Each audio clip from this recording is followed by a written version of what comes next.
Today, we talk about the future of happiness in a post COVID world.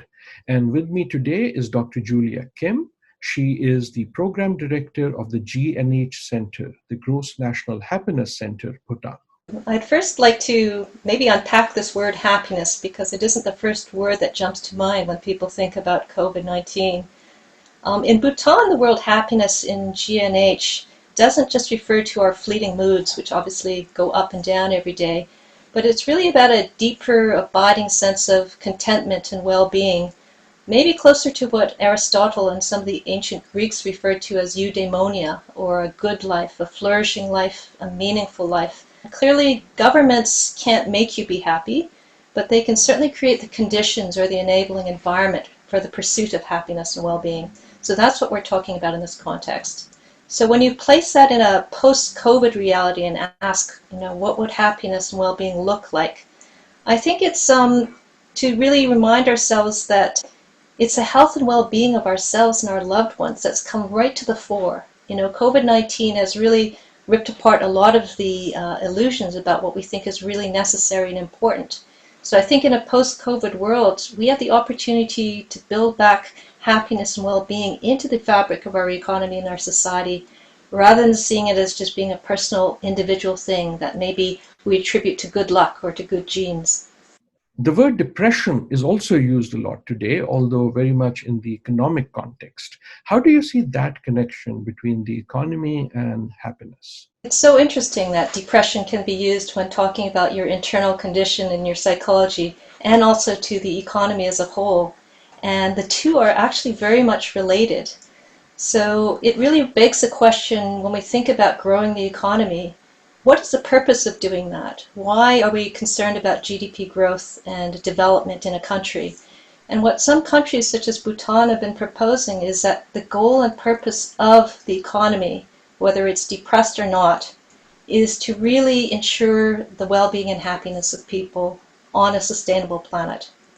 And so to reach that goal, what we measure is really important. What we measure matters.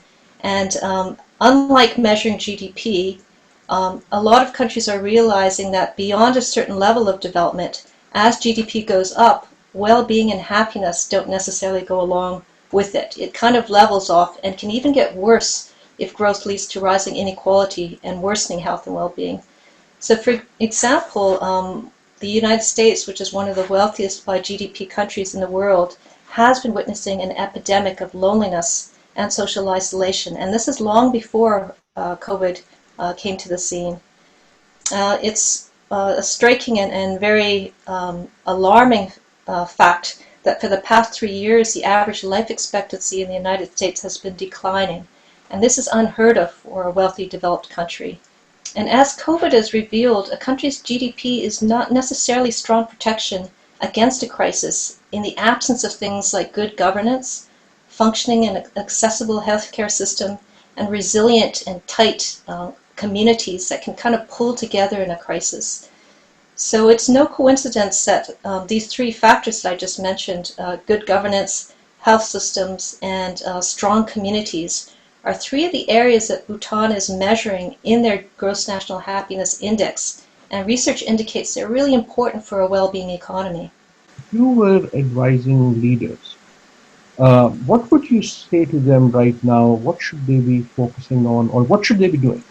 Instead of just chasing after GDP growth or stock market numbers going up, instead of people and planet serving the economy, how can the economy serve people and planet? And so more holistic measures of progress beyond GDP are really important. Number two, I would say reducing inequality is not just a nice thing to have or a nice thing to do once we fix the economy.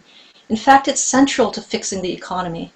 Even if we were to act from a purely self-interested point of view, reducing inequality is now more than ever important to the privileged as well as the poor. And it's central for our survival as a planet. So that would be number two.